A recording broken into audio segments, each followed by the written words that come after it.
This time I want to take a minute to talk about assembling the pieces for the camper. So the foam is put together by cutting alternate sections. So this section is longer, this section is longer from here, this section is longer. And one of the people that talks about building these has a really good idea of having a jig that allows you to cut in the right amount of distance.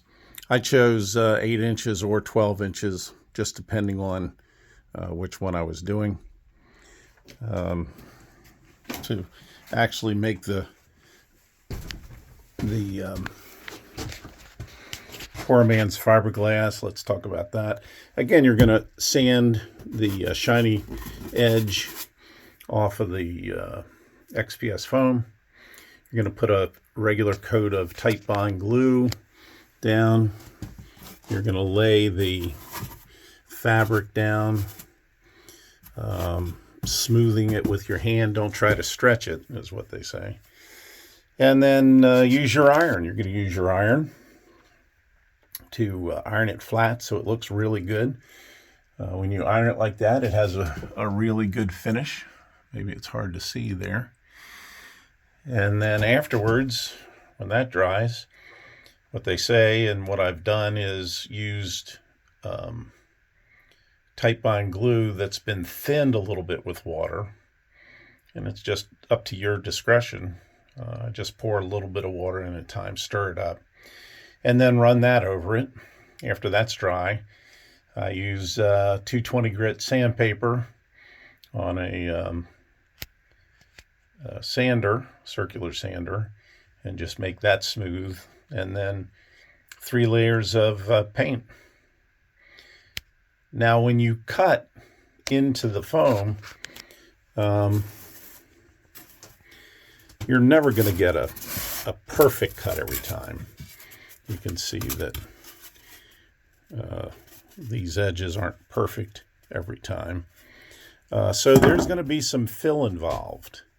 So what I've done where it was a real big gap, you can see I filled with some plywood, or, if you want it to be completely through the 2-inch gap. Or there's an old trip that I used in plywood boat building and epoxy resin, where you mix the sanded wood with the epoxy resin to make a fill. And I tried that with the sanded pieces of the XPS foam, and it works pretty well. It's pretty rough. Gonna have to sand that down, but it does a real good job of filling. I think that's it.